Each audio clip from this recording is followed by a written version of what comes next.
member of Congress, one of the many, many Democrats that elected not to go to the inauguration, and I think this is a dog whistle, saying that she hopes that he doesn't make it 4 years. When you combine this kind of rhetoric coming from Democrats with the protests in Berkeley, California, or that improvised explosive device, that bomb that was tossed into a cheesecake factory in Pasadena, California, or you look at the violent beatings that have taken place on Inauguration Day in Washington, D.C., people lighting cars on fire. You combine that with the rhetoric from the media calling Donald Trump Hitler, and you combine that with the media, trying to portray him as some sort of violent fascist. You take all of these things together, and it's clear that the radical left and the mainstream media in this country, they're inviting a dangerous reaction to the presidency of Donald Trump, and they have zero interest in working together with him. And so that's why I cringe when I see this, because when Barack Obama won, I'm sure all of you, well, maybe some of you voted for him like I did. Maybe you made the mistake like I did and you voted for him. I fell for it. I fell for his cheap parlor trick of hope and change, and I'll admit that to you guys. I did. But regardless, there were tens of millions of Americans across this country that were not a fan of Barack Obama. But did any of you riot in the streets? Did any of you walk up to women that were just standing around in a college town and pepper spray them or beat them with a pole like we saw in Berkeley, California? The answer is no. Did any of you on Inauguration Day in January 21st, 2009, take gasoline and a match and light limousines on fire in the streets of Washington, D.C.? The answer is no. There's one group in this country, there's one ideology in this country that is totally intolerant of differing opinions, and they try to shut it down at every corner. There's one ideology in this country that resorts to violence instead of talking our problems out. There's one group in this country that has been overwhelmingly rejected by the American people at the most recent election. There's one group of people that control Hollywood. There's one group of people that control the universities in this country. It's the liberal democratic ideology. And they're able to make violent threats directed towards Donald Trump. They're able to riot in the streets against a democratically elected president. And no one bats an eye. When you had democratically instigated dust-ups at Trump rallies back during the campaign that we later found out were orchestrated by Democratic operatives. You guys remember that story. And in case you don't, I'll walk you through it. We know that Democratic operatives working for the DNC were on retainer, were paid by the DNC in Washington. They designed programs where they would go and cause violence at Trump rallies to make Trump supporters look violent. That's in the face of everything I know about good, solid voting Trump people. Even before I supported Trump, I never had any sort of problem with Trump people. But they want to portray you as that. And the irony there is that it's the other side that is acting this way, that is acting so irresponsibly. And you have people like Maxine Waters blowing a dog whistle, basically encouraging them to act this way. She should be, as a Democratic leader, Congressman Maxine Waters should be standing up and saying, guys, knock this out. People like Milo, who they have every right to have an opinion. And you may disagree with it, and that's fine. But beating innocent bystanders in the streets of an American city because you don't like what somebody's saying? What is happening? What is happening to this country? It's concerning. And so it goes everywhere from the serious to the petty. And here's an example of the petty attacks that they're leveling against Donald Trump now. This is actually on DennisMichaelLynch.com right now. It's a story about how liberals are basically in a full meltdown mode because Donald Trump has instituted, wait for it, a dress code for the White House. Yeah, like that.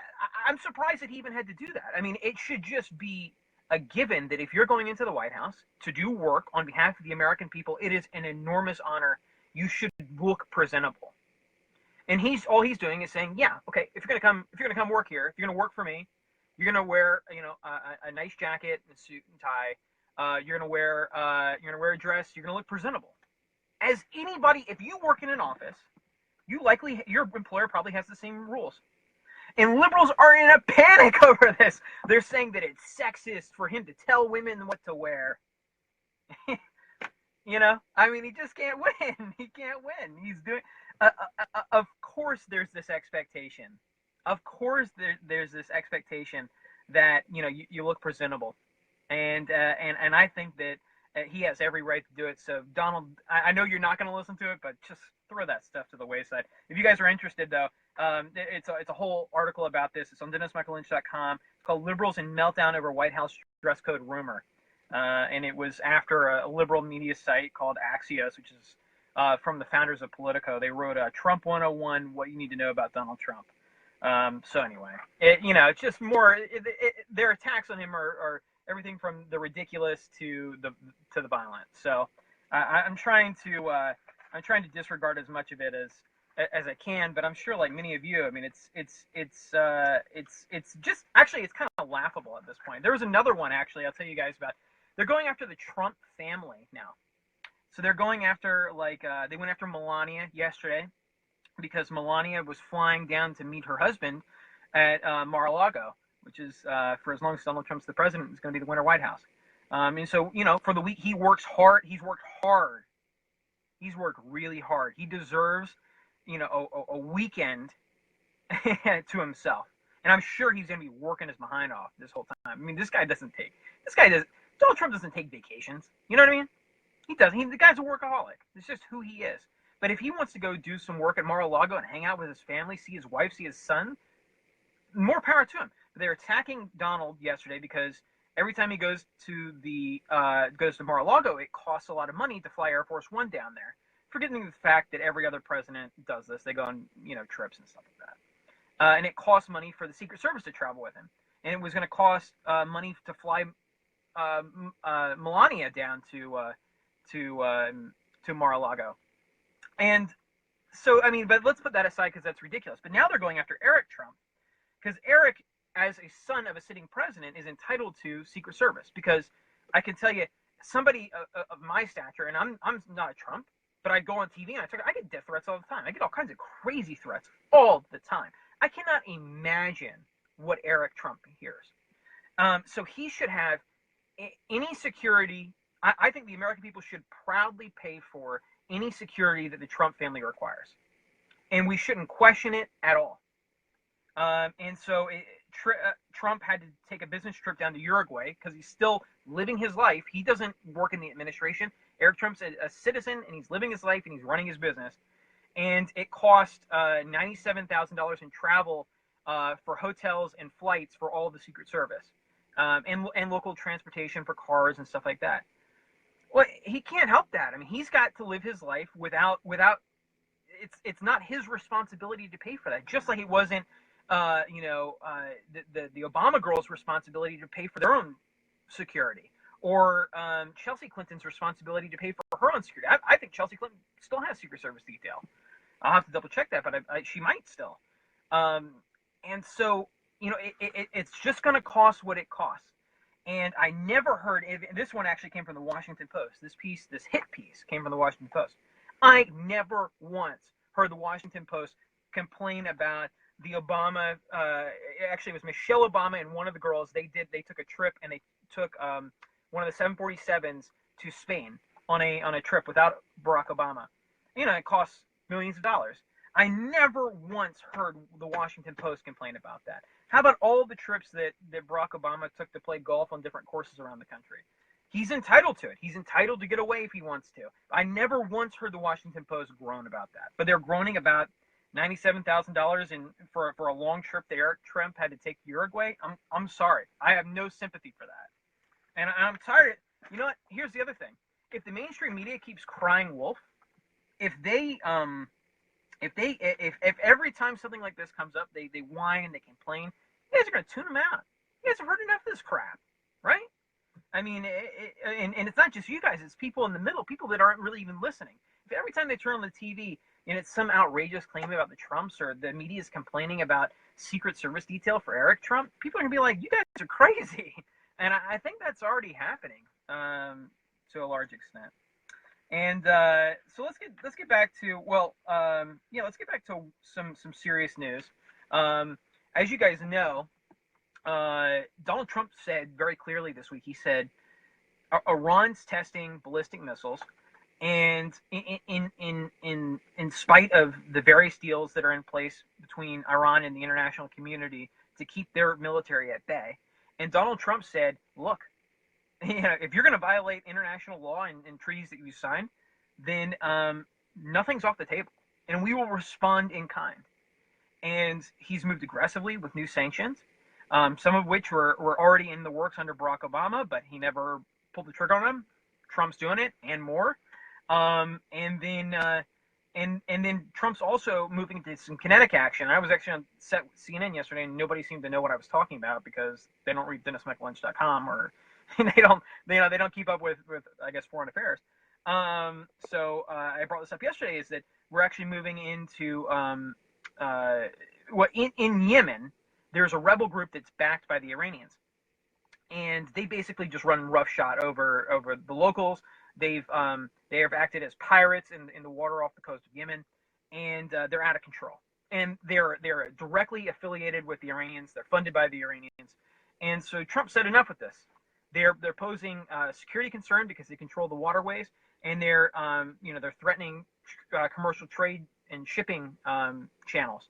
So he said, we're going to put the USS Cole there, and they're going to patrol the water, and they're going to and they're going to escort commercial shipping vessels through this waterway so that they're not threatened. And so what he's sending there is a message that the United States isn't just going to be all talk anymore like we have been the last 8 years. We're not going to be pushed over by the Iranians. We're not going to be pushed over by Iranian allies. If you want to have a dust up, if you want to have conflict with the United States of America, we are prepared to do what it takes to defend our national security. If you're going to continue to pursue a ballistic missile program, there are going to be consequences. If you pursue a nuclear weapons program, there are going to be consequences. If you try to interrupt international trade of oil or whatever else through the region, there are going to be consequences. And I think that the mere threat of that is probably enough for the Iranians to realize that, Trump's not a pushover. This isn't the guy you've been dealing with for 8 years, the guy that you've been laughing at. Like we know that you out negotiated President Obama. All right.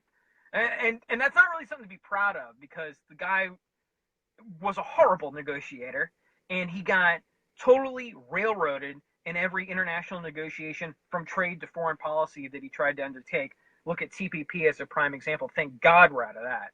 So, you pat yourself on the back all you want, Iranians. It's not that big of a compliment. It's not that big of a compliment that you got one over on Obama. But Donald Trump's sending a pretty serious message that there will be a mix of consequences, both financial and kinetic, to Iranian aggression. So, you know what? We'll see what happens. But the other thing that I love that he's doing is that he's not just targeting the Iranian government. He's targeting the high net worth Iranian individuals, Iranian associated entities. We're going after everybody. And you have to also remember, this comes back to the travel ban, which I'll get to next. Iran was one of the countries on the travel ban list. That's almost a no-brainer. Of course we should have. I know you guys don't like the word ban. Okay, temporary restriction, whatever we want to use. It's just a semantic at this point. You know what I'm talking about. So Iran was on this list of restrictions for very good reason. They're a leading state sponsor of terrorism. They're trying to screw with us on the Iran deal. They're trying to screw with us on these ballistic missiles. These guys are an aggressor. They train and they fund terrorist organizations. We should have a plan to assess every single person that wants to come into the United States from Iran. And I love the I have Iranian friends, and they're good people. and they're good people. The ones I know,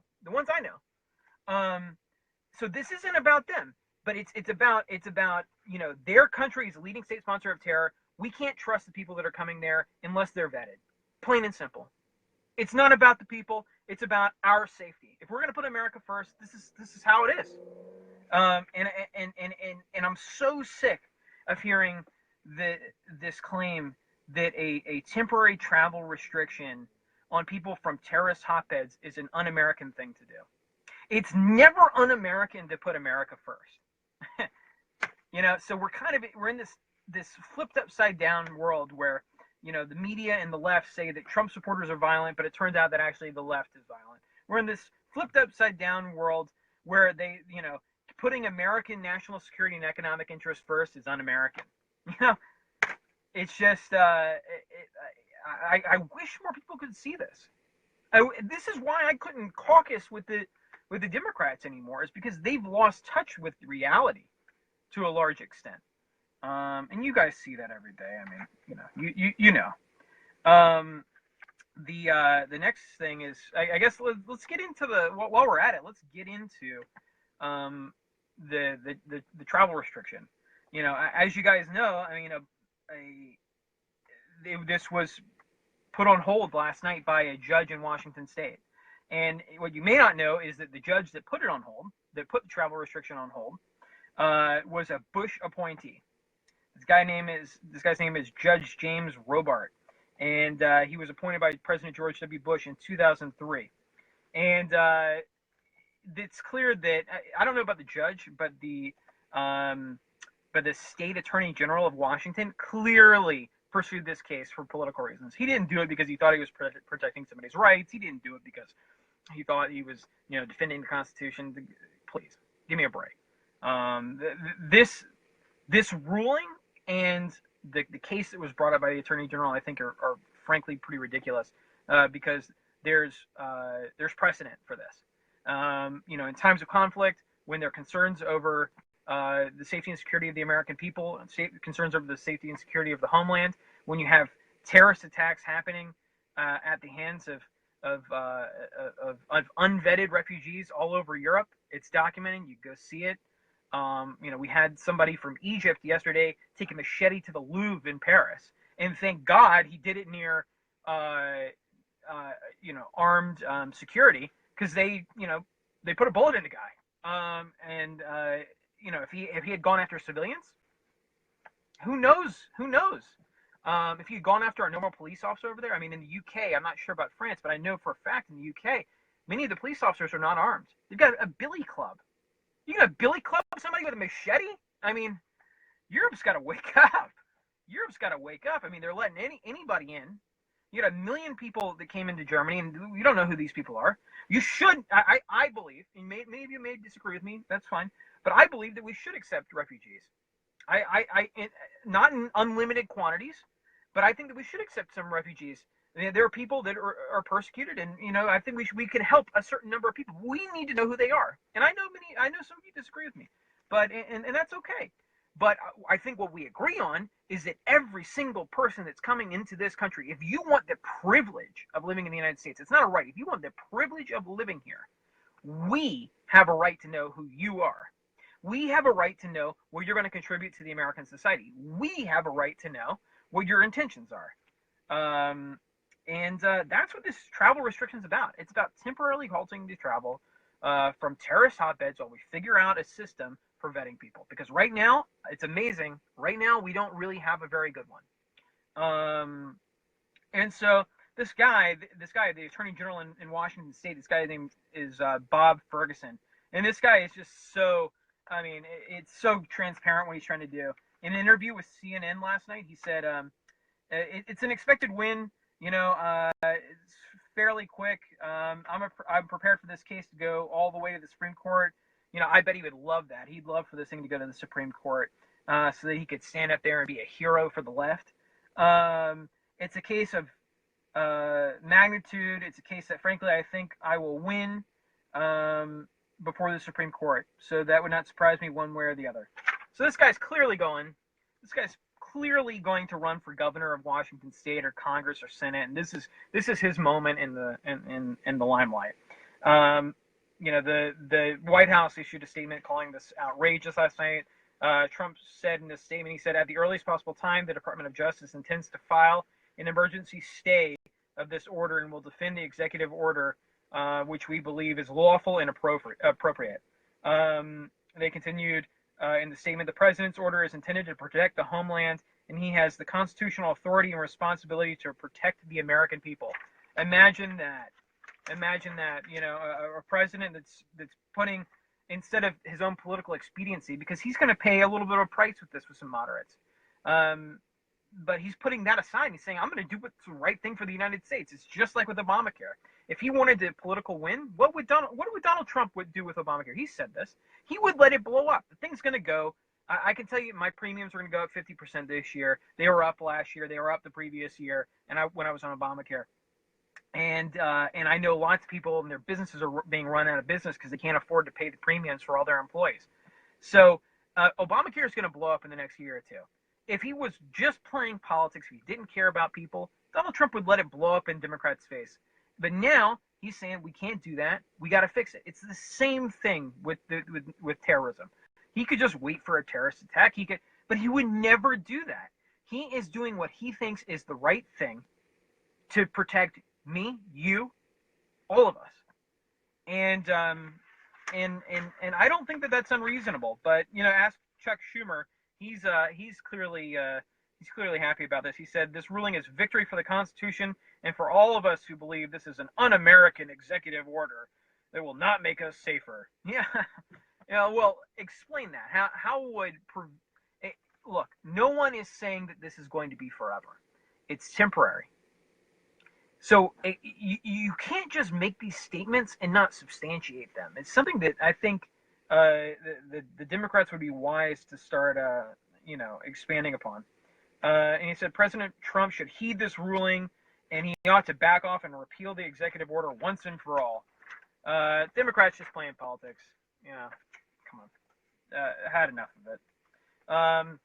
The next thing is this is actually a little bit of infighting in the GOP, at least according to the Associated Press. So it may be totally fabricated, but I thought I'd pass it along anyway. The House GOP's corporate tax scheme is finding at least some pushback from some Republicans. Their concern is that you had Orrin Hatch here who said that he's not very enthused about it. His question is who's going to pay for the corporate tax. So a little bit of background on this: Donald Trump's plan with the House Republicans is to cut the corporate tax rate from 35% down to 20%. And if an American company makes money abroad, if they sell products abroad, they're not taxed at the same rate here in the United States because they're paying taxes abroad. Because if they're selling if Apple is selling an iPhone in the UK, they have a subsidiary there, they have to pay UK taxes. Donald Trump's point is we want them to just make their profit and bring it back to the United States and invest it here. I think it's very reasonable. I support it. I think we should move very quickly on it. Of course, Democrats are going to oppose it because they don't support anything that's pro-business anymore, it seems, unless it's a tech company, and then they're all for it. So they've got a reasonable tax plan. But my concern here is that the Associated Press is at least indicating that people like Orrin Hatch and John Cornyn of Texas, who's the number 2 Republican in the Senate, have some qualms with it. I think we're going to work this out. I wouldn't get too upset yet. I think that part of this is all a negotiation. Look, these guys are negotiators too, just like Donald Trump is. We all have a starting point, right? When you come to the table, they're going to want something. Donald Trump's going to want something. I'm not really that concerned, but the Associated Press is at least trying to sow seeds of doubt. And then the last story here before I let you guys go, I know it's Saturday and everybody has a lot of stuff to do, is that the Obamas are finally back from their vacation, and they're settling into their multi-million-dollar home rental in Washington, D.C. I actually drove by there when I was down there for the inauguration. I saw their house. It's a 9-bedroom mansion. It's actually, I'll tell you guys, it's really, really, really close to Ivanka's house. Ivanka's house is maybe like a block and a half, 2 blocks away. So I mean that has probably become one of the premier neighborhoods in Washington D.C. I mean it was always nice, but it's kind of taking a step up. And Ivanka's house is beautiful. I prefer Ivanka's. She's got good taste. Beautiful White House, gorgeous. I wouldn't be surprised if she's moving into another White House in a couple of decades or whatever. I think she'd be a great candidate for president. I think she'd be our first great woman president. I think she's got what it takes. So we'll see. I mean, I'm putting the cart before the horse, but anyway, I just want to let you guys know that the Obamas are settling back into reality. So after hanging out with Richard Branson, and they were on a private island for like 10 days and golfing in Palm Springs and all that. So I guess he's gonna write a book or something now. Or my hope is that he's just not political. Just move on, But I don't think he's gonna be able to help himself. And he's already taken some pot shots at Donald Trump. I wish he wouldn't do that. I don't think that's really nice. I don't think it's professional. I don't think it's cordial. George W. Bush didn't do that to Barack Obama when Barack Obama was in his first year. George W. Bush gave him some space. George W. Bush went into retirement and he wrote a book and he started painting. He wasn't taking pot shots at the incoming president. He said that he needed some breathing space, and I thought that was really a stand-up thing of George W. Bush to do. And but I hope Barack Obama follows suit. Anyway, you guys have a great Saturday. Thank you so much for joining me. We got some really exciting stuff coming. Dennis is busy at the office. I'm gonna try to get over there later today and see him. And we'll have some more to share with you guys on Monday on that. And make sure you download the app. Oh my God, we got some exciting things coming up there. You've got to get it so you get the latest news updates, so you get alerts about the walk and talk. But thank you guys so much. I really appreciate it, and I'll talk.